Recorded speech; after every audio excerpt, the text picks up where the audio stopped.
عێراق وەک زۆربەی دەوڵەتانی دنیا دەوڵەتێکی بە زۆر دروست کراوە و لە دانیشتوانێکی فرە جیاوازی پێکدێت و بەهۆی جێکەوتی جوگرافیاکەیەوە بە درێژایی مێژوو جێی تەماع و پەلاماری زۆربەی هێزە داگیرکارە ڕۆژاوایەکان و دراوسێکانی بووە. دەوڵەتی عێراق ژمارەیەک نەتەوەی جیاواز و ژمارەیەک ئاین و ئاینزای جیاوازی تێدا دەژین کە مێژووی ژیانی ناوچەییان پترە لە 6,000 ساڵ.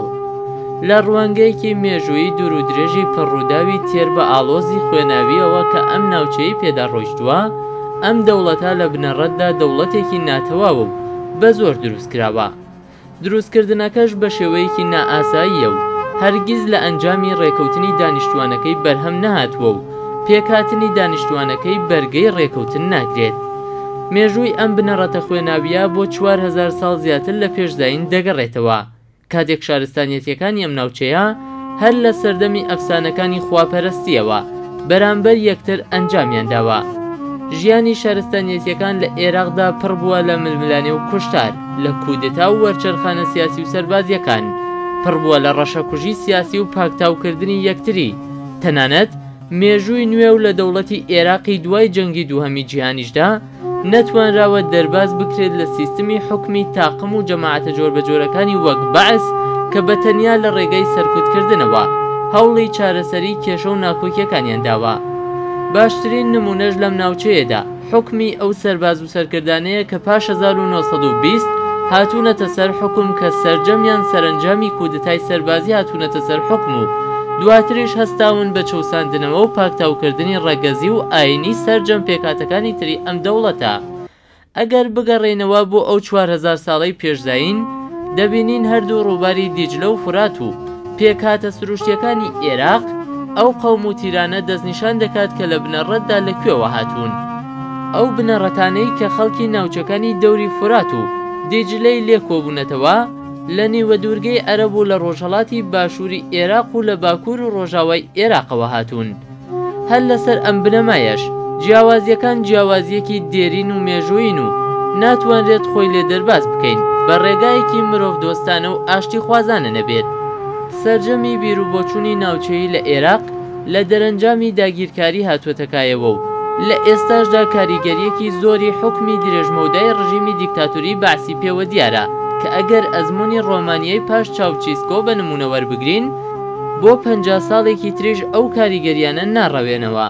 بە ئاشکرا ململانەی دەوڵەتی ئالمانی و دەوڵەتی ئینگلیزی بوونەتە هۆی دروستکردنی ئەم دەوڵەتەی ئەمڕۆ کە پێی دەوترێت عێراق و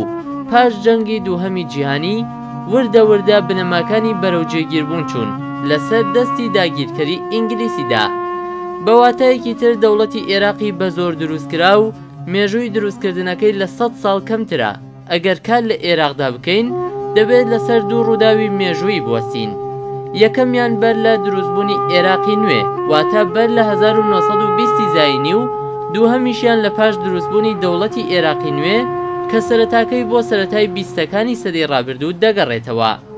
هەر لە مێژوودا دیارە کە دەوڵەتی عێراق و ناوچەکەی چەند ساڵ جارێک جەنگ و ئاشوبێکی بەخۆوە بینیوە، ئەگەرچی ئەکتەری سەرەکی هێزە ناوخۆیەکانیش نەبوو بن، بەڵام دواتر هێزە ناوخۆیەکان ڕۆڵێکی گەورەیان بینیوە لە شێویەکاندا. گرنگ نییە عێراق دابەش دەبێت بەسەر سۆمەری و ئەکەدیدا، بەسەر بابلی و ئاشووریدا یان بەسەر گۆتی و کلدانەکاندا. هەرچۆن گرنگیش نییە عێراق دابەش دەبێت بەسەر کورد، عەرەب، عەرەبی عەرەبستانی، دەوڵەتی فارس، تورکمان یان هەر نەتەوەیەکی دیکەدا. گرنگ نییە عێراق دابەش دەبێت بەسەر موسڵمان، ئێزەدی، مەسیحی یان جوولەکە یان هەر ئاینێکی دیکەدا. گرنگەوەیە خەڵکی عێراق چیتر بەدەست یاری خۆیان و خەڵکی دەوروبەر و داگیرکەرەکانەوە نەناڵێنێت.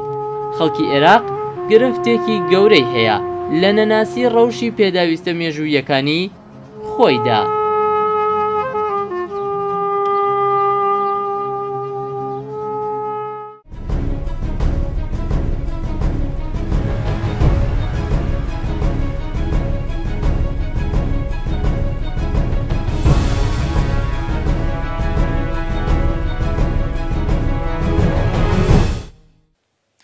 بینەرانی خۆشەویست سڵاو،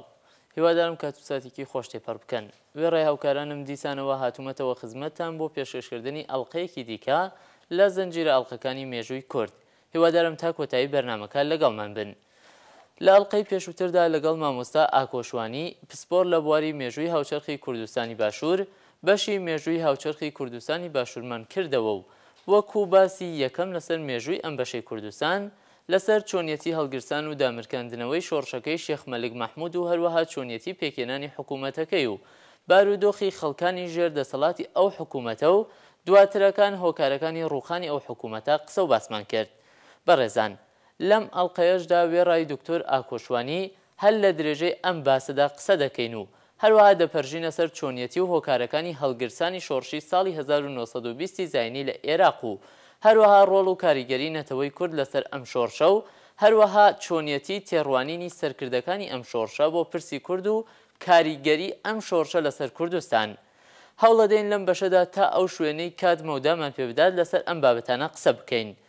لە ساڵی 1920 زاینی لە عێراق شۆڕشێکی جەماوەری سەرتاسەری هەڕەشەیەکی گەورەی لە ناکاوی لە ئینگلیزیەکان کرد کە ئەگەر سیاسەتی هەڵخڵەتاندن و فریودانی جەماوەر لەلایەن ئینگلیسیەکانەوە نەبوایە دوور نەبوو کۆتایی بەدەسەڵاتیان بێت لە عێراقدا. عەرەبەنەتەوە پەرستەکان و کۆمەڵێک مێژونووسی عێراقی و کورد هۆکاری بەرپابوونی ئەم شۆڕشە بۆ زیندانیکردنی شێخ شەعلان ئەبولجۆن سەرۆکی هۆزی زەواڵمی عەرەبی دەگێڕنەوە بەوەی کاتێک کۆمەڵێک لە ئەندامانی هۆزەکەی بە شاڵاوێکی جەماوەری سەرۆک هۆزەکەیان لە 30 جۆزەردانی 1920 زاینی لە زیندانی ئینگلیسیەکان دەرهێنا و زەنگی شۆڕشی بیستیان لە عێراق لێدا. بەڵام ئەو هەڵەیەی پێویستە سنووری بۆ دابنرێت ئەوەیەکە کڵپەی ئەو شۆڕشە بە دیلگیران و ئازادکردنی سەرۆکۆزێکی عەرەبی نەبوو. ڕاستە ئەو ڕووداوە خۆی لە خۆیدا هۆکاری ڕاچڵەکاندنی جەماوەری ناوەڕاست و باشووری عێراق بوو و ئەوەش بوو بەهۆی شۆڕش، بەڵام بەر لە ساڵێک شێخ مەحموود بەگشت ئینگلیسیەکاندا چووەوە، نەک هەر ئەوە بەڵکو ساڵێک بەر لەو شۆڕشە لە زۆربەی ناوچە کوردیەکانی کوردستانی عێراقدا جەماوەری ڕاپەڕی و بەگشت ئینگلیسیەکاندا چوونەوە کە تا ناوەڕاستی ساڵی 1920 زاینی کزەی ئەو ڕاپەڕینە هەرما بوو. بۆ مێژوش ئاور لە چەند لایەنێکی ئەو ڕاپەڕین و شۆڕشانە دەدەینەوە کە ئەمانە بوون. یەک، لە ناوچەی زاخۆ و لە 24 خاکەلێوەی 1990 زاینی هۆزی گویان بەگشت داگیرکەرە ئینگلیزیەکاندا چوونەوە و توانیان کاپتن بەرسن بکوژن. دوو، لە ناوچەی ئامێدی و لە 15 تا 27 خاکەلێوەی 1990 زاینی شۆڕش درێژەی کێشا. لەم هەوڵەشدا شۆڕژگێڕان توانیان کۆلۆنێل ماکدۆناڵدی فەرماندەی سیاسی ناوچەکە و کاپتن ڤیلی یاریدەدەری بکوژن. سێ، لە ناوچەی زێبار و ئاکرێ لە 2 خەزەڵوەری 1990 زاینی لە هەوڵێکی جەماوەریدا کۆلۆنێل بێڵ فەرماندەی سیاسی مووسڵ و کاپتن سکوتی یاریدەدەری کوژران. چوار، لە ناوچەکانی ڕەواندز و باڵەکایەتی و باتاس و حەریر و هەولێر لە 30 خەزەڵوەری 1990 زاینی ڕاپەڕینی جەماوەری بەرپا بوو. 5، لە ناوچەکانی تەلافەر و شێخان لە 6 جۆزەردانی 1920 زاینی شۆڕش دەستی پێکرد و ناوچەکە لە ماوەیەکی کەمدا پاکرایەوە. 6، لە ناوچەی گەرمیان هۆزەکانی ناوچەکە بە ڕێبەرایەتی ئیبراهیمخانی دەلۆ ڕێبەرایەتی شۆڕشی بیستیان لە ناوچەی خۆیان کرد. ئەوە بوو لە 14 گەلاوێژی 1920 زاینی شاری خانقین و لە 20 گەلاوێژ شاری دووسخورمات و لە 22 گەلاوێژ شاری کفریان ئازاد کرد و مەترسیان بۆ بەرژەوەندیەکانی بریتانیا لە ناوچەکە دروست کرد. ئەمانە ئەو بەڵگانن کە سەلمێنەری ئەوەن کە کوردەکان لەو سەردەمانەدا و بە شێوازگەلێکی ڕەخسا و لە هەر هەل و فرسەتێکدا کە بۆیان ڕەخسا بێت هەوڵیانداوە بەگشت ئینگلیسیەکاندا بچنەوە. هەندێک لە مێژوونووسان و مامۆستایانی مێژوو دید و تێڕوانینێکی ڕەخنەگرانیان بۆ شۆڕشی ناسراو بە 20 لە ساڵی 1920 عێراقدا هەیە، بۆ مانایەکە زۆربەیان ئەو شۆڕشە بە حرەکەتێکی خێڵەکی و هەندێکی دیکەش بە هەستانەوەیەکی عەشایری ناوی لێدەبن.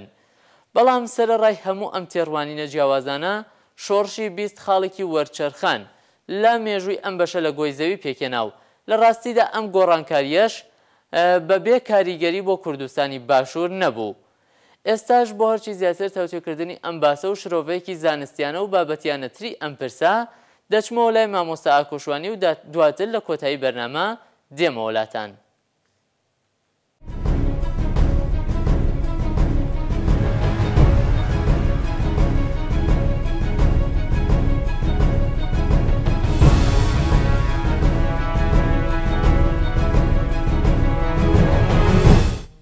بەریتانیەکان جارێککە چاوێک بە سیاسەتی خۆیان نابجێڕنەوە، چکە ئەمە یەکەم حکوومەتی شێخ مەحمووە شکستیان پێهێنا. شێخ مەحموود بەدیلی برا، بارودۆخی ویلایەتەکانی بەسرە و بەغداد تا ئاهات بەرەو شلۆقی ئەچوو، لەوێش تا ئاهات دۆخەکە بەرەو ئالۆزی ئەچوو، کە دواتر وای لێ هات بە ڕاپەڕینی 1920 کە لە عێراقا بە شۆڕشی 20 ناسراوە، کە لە حوزەیرانی 1920 ئەویش تەرەڵەدا، کە من پێم وایە ئەوە شۆڕژ نەبووە، ئەوەندەی ڕاپەڕینێک و ناڕزاییەکی جەماوەری بە تایبەتی شیعەی عێراق بووە دژ بە سیاسەتەکانی بەریتانیا لە بابەتی باچکۆکردنەوە، سەپاندنی کۆمەڵێک ریتم و یاسا کە بە خەڵکێکی پەروەردەکراو لە سایی 400-500 ساڵ دەسەڵاتی گەندەڵی عوسمانیا قورس بوو بتوانن لەم سیستم و لەم ریتمی عوسمانی تێبگەن. هەموو ئەمانەوە ئەکا کە بریتانیەکان دوجار ناچار بن کە مامەڵەیەکی دیکەیانە بێت، کە لێرە یەکێک لە پرسیارەکانی بەڕێستان ئەوەیە ڕۆڵی کورد لەم ڕاپەڕینەیە چی بووە، کاریگەری چێ بوون. پێم وایە بۆ خۆی جارێک کورد نەخۆی بە عێراقی زانیوە، نە بەشێک بۆ لە عێراق، نە پێگەیەکی هەبووە. ئەگەر شتێک هەبێ لێکەوە نزیک بێ ئەوەیە کە لە سەروبەندی شۆڕشی 20 یاخود ڕاپەڕینی 1920 لە منطقەی کفریش برایم خانی دەلۆ ڕاپەڕینێکی کردووە. بەڵام من لێرەوە ئەو پرسیارە ئەەکەم، دەبێت لە ساڵی 1920دا هۆکاری پەیوەندی یاخود لێک نزیکی نێوان قیادەی کوردی یاخود سەرکردە و کەسە دیارەکانی کورد لەگەڵ ئەو خەڵکانەیە چی بێ لە بەغدا، کە ڕەفیع حلمی خۆی باسەکاڵەیە و ڕۆژگارە یەکێک لە هۆکارەکانی با بڵین بڵاوکردنەوەی دەنگۆی شۆڕژ ئەو خیتابانە بووە کە محەممەد مەهدی بەسیر لە مزگەوتەکانی بەغایە بە چاوی نابیناوە بۆ خەڵکی خوێندوتەوە. ئێمە خۆمان کاتێک کە ئەموانەیە ئەڵێنەوە و پسپۆریەک وەکو پسپۆریەک باسی لەکەین، ئەزانێکی لە هۆکارەکانی شکستی شۆڕشی 20 خراپی پەیوەندی ناوچەکانی خۆیان بۆ، واتە بۆ نمونە ئەو کەسەی لە منطقەی ڕومێثە یاخود لە منطقەی عیمارەیان لە ناسر یاخود لە بەسرا ڕاپەڕیوە تفەنگێکی دەقانەوە ئاگای لەوە نەبوو کە لە بەغدا و دەوروبەری ئەکرێ یاخود لە منطقەی نەجەف و کەربەلا ئەکرێ، کەواتە بۆ خۆی لە ناوچە عەرەبی نشینەکانی ناو شیعەکان خۆیانە هۆکارێکی شکستی شۆڕشەکە خراپی و با بڵین بێئەرزشی پەیوەندی بووە. دەبێت ئەو ڕۆژگارە کوردێک لە ناوچەی سلێمانی یاخود گەرمیانە بە چ هۆکارێکەوە ئاگای لەوە هەبوو بێ و تەنسیقی هەبوو بێ لەسەرەوەی کەوا شۆڕش بەیەکەوە بکەن. من پێم وایە ئەو کاتە نەک بۆ ئەو کاتە تا ساڵی 1932 لە باشووری کوردستانە کەم بوونە ئەوانەی خۆیان بە عێراقی زانی بێ. توێژێک لە سلێمانیادا ئەگەر خۆی بە عێراقی زانی بێ بریتی بۆ لەوانەی کەوا پێیان وتراوە قەڵەمچی و بازرگانی تووتنیان کردو یاخود لە هەولێردا ئەوانە بوونە کە با بڵین هەستی کوردایەتەکان لاواز بێ خود خۆیان بە کورد نەزانیوە. هەندێکتا بۆ خۆی بەلایەنگر و تەبعێتی عوسمانی زانیوە بە تورکی، بەشێکتا بووە کە تازە بە تایبەتی بازرگان و ئەهلی بازاڕەکان بوونە، چکە بازاڕی کەرکووک و هەولێر و سلێمانیش پەیوەست بۆ بە بەغدا و مووسڵەوە. ئەشی ئەم توێژە بازرگانە خۆی بە عێراقی زانی بێ، بەڵام هیچ خوێندەوار و هیچ نەخوێندەوارێکی کوردیش خۆی بە عێراقی نەزانیەوە تاوەکو بەشدار بێ لە شۆڕشی 20 یاخود تەنسیق و ئامادەباشی بۆ شۆڕشی 20 بوو بێ. ئەم شۆڕشە یاخود ئەم ڕاپەڕینە کە زۆر بێ بەرنامە بووە، کە قوربانێکی زۆری لە نێو عەرەبەکانە لێکەوتووە، کە هیچ با بڵین بەرابەریەک لە نێوانی هێزی بەریتانی و هێزی ئەم عەشایەرەدا هەبووە، نە لە ڕووی ڕەخستنەوە، نە لە ڕووی مەشقەوە، نە لە ڕووی چەکەوە، نە لە ڕووی ڕاگەیاندنەوە، کە دوجار من پێم وایە قەرەبوویەکی زۆریشان لەو عەشایەرە نەسەندەوە و زۆر تونتری جوایان کردووە. من پێم وایە لە 1920 بەدواوە ئیتر شیعە لە کایی سیاسی عێراقا دوور کەوتەوە، زۆر بەکەمی ئەبینی شیعەیەک تو بێتە ناو حکومەت یاخود وەزارەتێکی وەرگرت بێت، هەر دوور خرانەوە، چکە کەمینەی سونە لە عێراقا باڵەدەست بووە لە ساڵی 1920 بەدواوە تا وەکو 2003 کە ئێستا شیعەکان دەیانەوێت تۆڵەیکەنەوە، کە پێیان وایە ئەوان زمانی عوسمانی دوورخراونەوە لە دەسەڵات، لە زمانی با بڵین مەعاوی و ئەمەویەکانەوە غەدریان لێکراوە. من پێم وایە ئەم سەبارەت بە مۆزوعە وەکو ئاماژەمان پێکرد یەکێک لە هۆکارەکانی شۆڕشەکەی شێخ مەحموود دژ بە ئینگلیز لە دەربەنی بازیان ئەو ناڕۆشنی سیاسەتی بریتانی بووە و یەکێک لە هۆکارەکانی ڕاپەڕینی 1920 لە عێراقدا تێنەگەیشتنی خەڵک و توانای ئیستیعابکردنی خەڵک ئیستیعابنەکردنی خەڵک بۆ بنەماکانی سیاسەتی بریتانی لە عێراقدا وای کردووەکەوا شیعەکانی باشوور و ناوەڕاستی عێراق ڕاپەڕن. پێشم وانە هەرگیز هیچ نێزیچیەک لە نێوانی شێخ مەحموود عەفوو کورد و قیادەی کوردی ئەو کاتە لە خوێندەواری کوردی هەبوو بێ. ئەسڵەن ئەو ڕۆژگارەی کە شێخ مەحموود لە بەریتانیا لە لایەنی بەریتانیا دوور خرایەوە بۆ هەندستان بۆشاییەکی گەورەی ئیداری و سیاسی دروست بوو. هەر ئەمە ژوا ئەکا کە ئەتاتورک لە ناو تورکیاوە لە کاتێکدا کە خۆی هێشتا نەیتوانی بوو شوێن پێی خۆی بچەسپێنێ، توانی بووی کەوا لە ڕێگای کەسێکی وەکو ئۆزدەمیرەوە کە پیاوێکی چەرکەسیە بینێرێتە منتقەی ڕەواندز هەموو ئەوانەی پێشتر لە یانگری شێخ مەحموود بوونەوە دژی ئینگلیز بوونە لە کابرایشی تورک کە بە ئەسڵ چەرکەسیە کۆ ببنەوە لە ناوچەی منتیقەی ڕەواندزاوە بتوانن منتیقانی حەریر و باتاس و ڕەواندوز و منتیقەی ڕانیە و دووکان تا دووکان بێن و منتیقەی کۆی و ئەمانە هەمووی بگرن.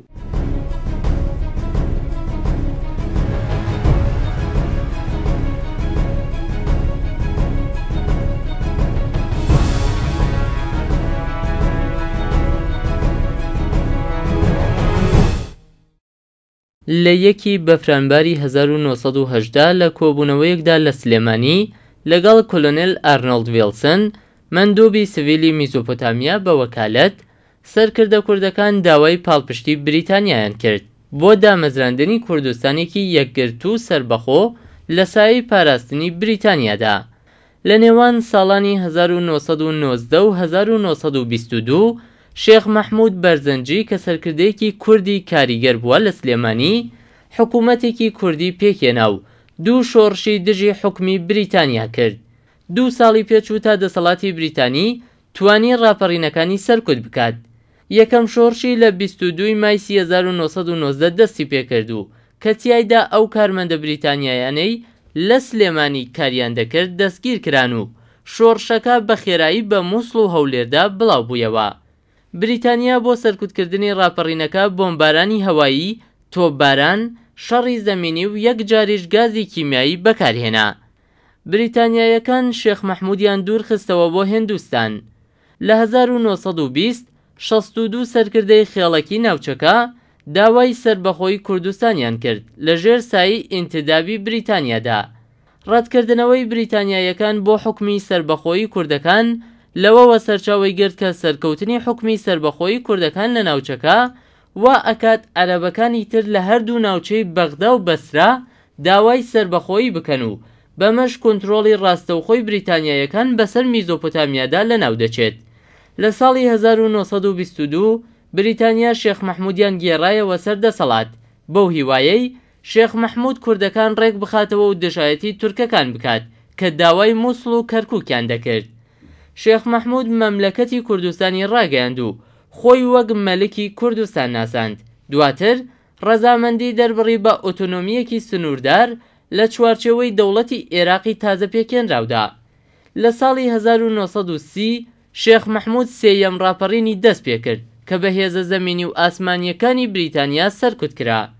بە هاتنی 1927 هۆزی بارزانی بوونە پشتیوانی مافەکانی کورد لە عێراق. لە ساڵی 1929 بارزانیەکان داوای ناوچەیەکی کوردیان کرد لە باکووری عێراقدا. بە پاڵپشتی ئەم داوایانە لە ساڵی 1931 ناسراوەکانی کورد سکاڵایەکیان دایە ڕێکخراوی نەتەوەیە گرتوەکان و داوای دامەزراندنی حکوومەتێکی سربەخۆی کوردیان لێکرد. لەژێر گوشاری حکوومەتی عێراقی و بریتانیادا لە ساڵی 1945 سەرکردەی هەرەکاریگەری هۆزەکە مستەفا بارزانی ناچار کرا بڕواتە ئێران. دواتر چووە یەکێتی سۆڤیەت. ئەمەش دوای ڕووخانی کۆماری مەهاباد لە ساڵی 1946.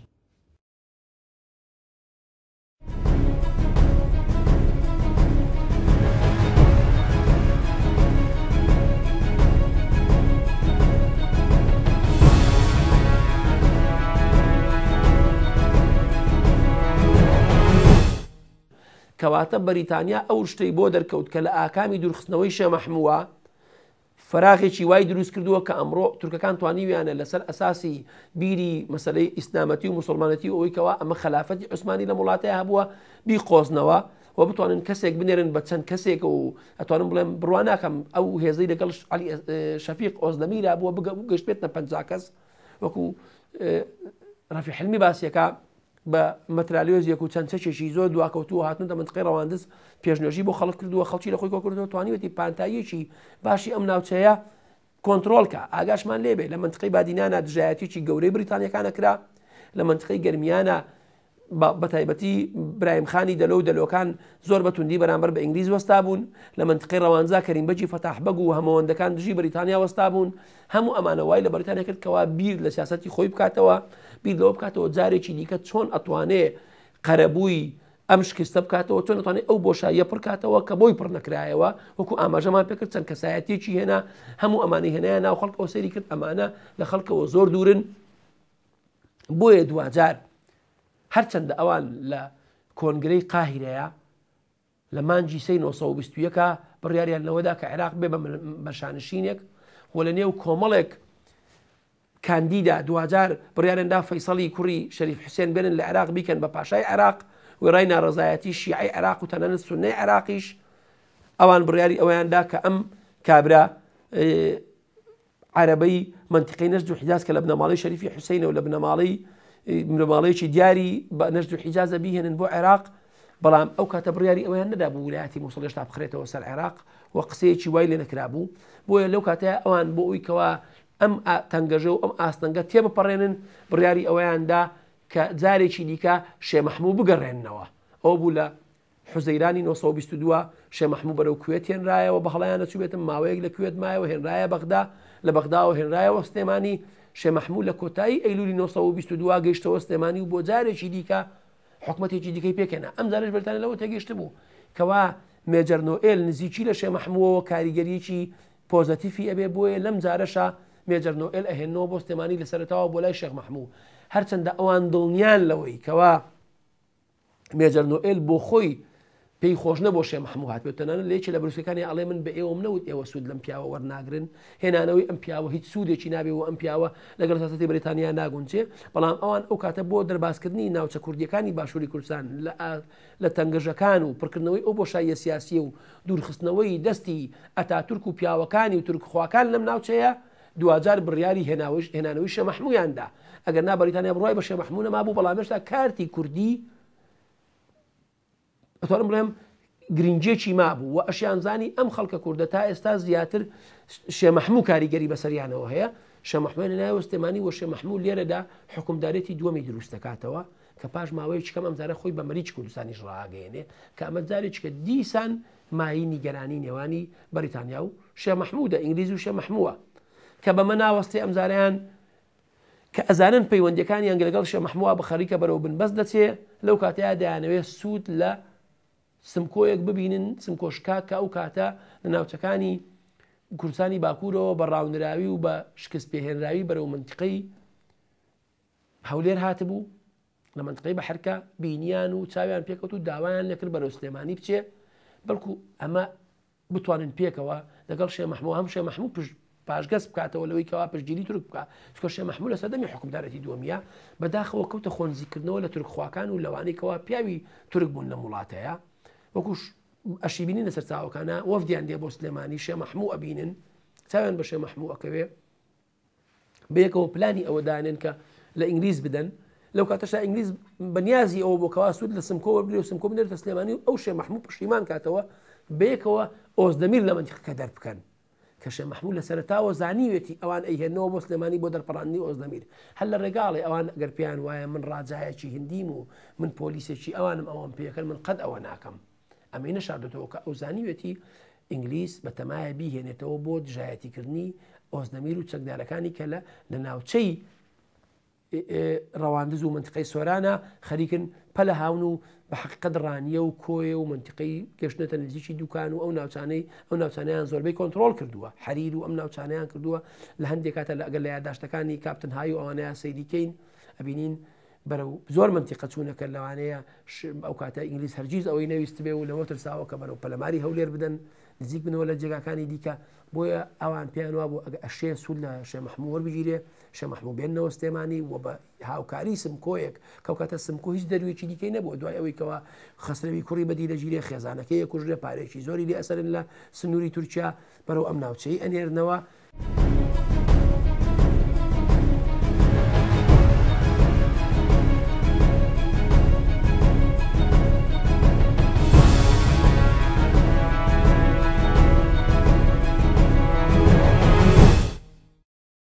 بریتانیایەکان لە شەڕی جەنگی جیهانی یەکەم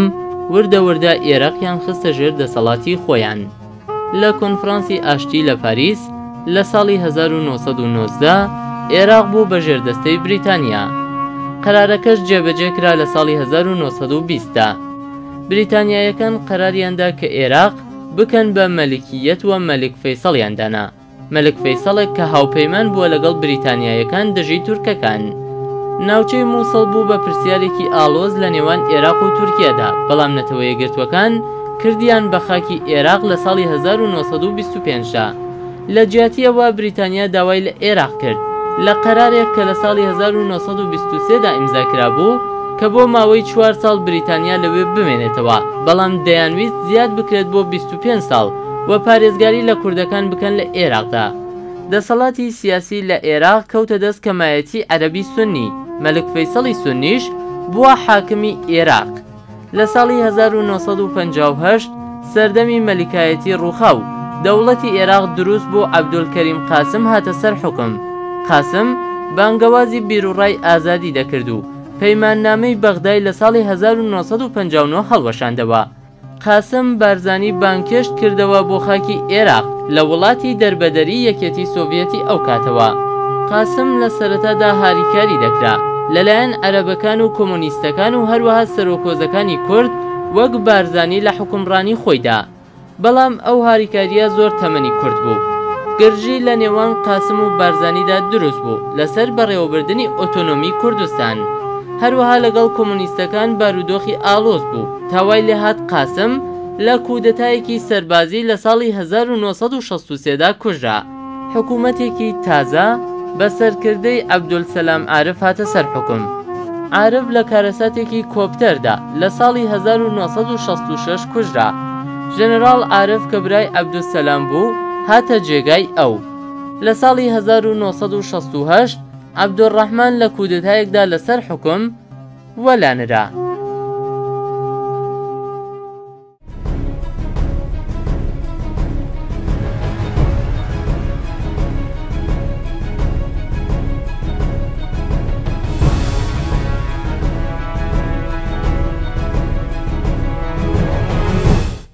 ڕاوێنێن لێرە پێیانەوە بۆ سمکۆ ئەتوانێت کاریگەری بۆ سەر شێ مەحموو بێ، بەڵام شێ مەحموو کە دێتە کە سمکۆ پێشوازیەکە و لە مانگی شوباتا و کۆتاییەکانی مانگیەکە بە هەڵانە چوو بێتم بەرەوە منتیقەیە دێ شێ مەحموو کە دێتە سلێمانی عەفوو سمکۆ لە 1923 لە سەتای 1923 بە پێچەوانەوە ئەوە شێ مەحمووە سمکۆ پەشیمانە کاتەوە لەوەی کەوا لە ئینگلیز پشتگیری ئینگلیز بکە و بێکەوەش ئەو کاتە وەفدێکی عەفوو تورکە بینن کە لە ژێرەوە کار بۆ تورکەکەن و کار بۆ ئەتاتورکەکەن و بڕیاری ئەوادەن بێکەوە ڕاپەڕن هەتە ئەو کاتە بەرتانە کە ئەزانێ ئەو شتانەی ئەو کردوێتی هەمووی بێگومان بای خۆی سیخۆڕ و خەڵکی ئاگاداری هەبووە. ئینگلیز لەوە ئاگادارەکەنەوەکەوە بە پێچەوانەوە سمکۆ کەوتۆتە ژێرباری شێ مەحموو و بێکەوە تورکیان بینیوە، بۆیە داوا لە سمکۆکەن سلێمانی چۆڵکە و ئەو کاتە بە تیارە بە فڕۆکە بڵاوکراوە بەسە سلێمانیا بەرەدەنەوە خوارەوە پێیانەڵێن ئێمە بۆمبارانی شارەکەکەن و بە فعلی لە شوباتی 1920 بۆمبارانی سلێمانی ئەکرێ وەزعێکی خراپ لە سلێمانیا دروستە بێ. شێ مەحموو لە سەرتاوە سلێمانی بەجێ هێڵێ ئەچێتە منتیقەی جاسەن و منتیقەی دۆڵی جافەتی، لێوە ڕۆژنامەی بانجی حەق دەرەکە. ئەمە سەردەمێکیە لە حرەکاتی شێ مەحموو لەو سەردەمەیە کە دوجار جارێکی دیکە پێم وابێ لە مانجی حوتایە بەرەو ئەم ناوچەیەێتەوە و حکوومەتی سێمی خۆی دروست دەکاتەوە. ئەمە تا ئێستا ئەبینین پەیوەندیەکانی نێوانی شێ مەحموو نێوانی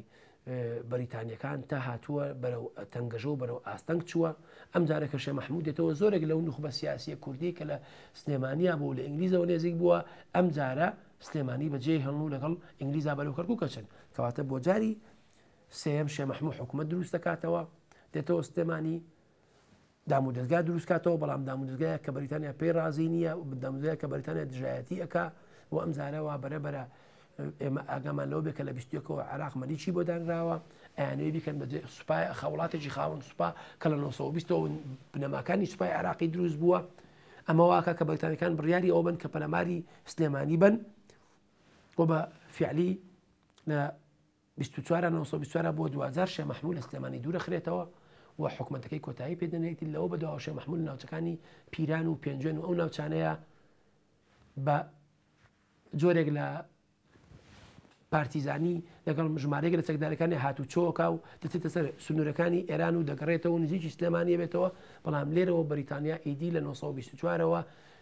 یەک لەو کاتەیە بۆ یەکەم جار سوپای عێراقی فەوجێکی خۆی بەرەو سلێمانی ئەهێنێ بە ناوی فەوجی ئیمام موسای کاظم و لە سلێمانی جێگیرێکە و بۆ یەکەم جاریش بەریتانیا لێرەیە ئیتر لێرە بەدواوە ئیتر فەرمانبەر و ئیدارەیەکی بەریتانی و هەوڵەدا عێراقیش لەم ناوچەیە دروست بکە کە هێشتا نەخراوەتەوە سەر عێراقیش بەڵام مفاوەزات و دانوستانەکانی مەسەلەی لیکانی ویلایەتی مووسڵ بە عێراقەوە چۆتە پێشەوە و بەریتانیا لەوە دڵنیا بووە کە مەسەلەی لیکانی ئەم ویلایەتە بە عێراقەوە نزیک بۆتەوە بۆی هەوڵەداکەوە ئەرزشێک یاخود هەوڵەداکەوە زەمینەیەک خۆش بک بۆ نزیکردنەوەی خەڵکی ئەم ناوچەیە لە عێراق کە تا ئەم کاتەش خەڵک نەک عێراقی پێدەوڵەت نەبووە بگرێنە خۆشی بە عێراقی نەزانی و نەشی زانی و عێراقیە و ئەو شتانەشیان نەبیستووە ئەگەر ئێمە بگەڕێنەوە بۆ ڕۆژنامەکانی بانجی حەق و ئومێدی استقلال و ڕۆژی کوردستان و بانجی کوردستان و مقالە سیاسیەکانی ئەو ڕۆژگارە بخوێنینەوە بینین کەەوە خەڵک ئەسڵ ناوێکی بە ناوی عێراقەوە نەبیستووە یان نەیویستۆ بێ بە عێراقی تەنها ئەوەندە نەبێ کەوا خەڵکی کوردی ئەو کاتە نە نخبەیەکی ئەوەندە وتوریای هەیە و نەتوانیوێتی سوودمن بێ لە سیاسەتی بەریتانی و نەتوانیوێتی ئەتوانم بڵێم نەشی توانیوەکەوە بارێکی بابەتی وا لە خۆیدا دروست بکە خودی وا لە خۆی دروست بکە کە بتوانێت بارە بابەتەکە بقۆزێتەوە هەموو ئەمانە کۆبنەوەکەوە بەریتانیا ئیدی لە 24 بەدواوە لەم ناوچەیە سیاسەتی لکاندنی ویلایەتی مووسڵ پیادەکە سیاسەتی بە عێراقیکردنی کوردی باشووری کوردستان بە عێراقەوە و پەیوەستکردنی بە عێراقەوە پیادە بکە و کاری زۆر جددیشی بۆ کردووە.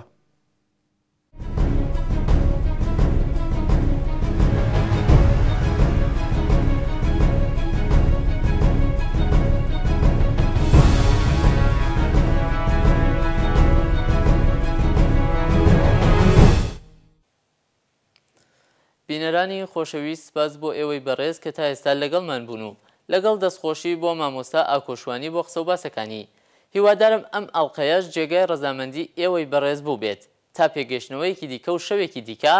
بمێنن با خۆشی و شادی بژین بە سەربەستی و ئازادی ماڵاوە.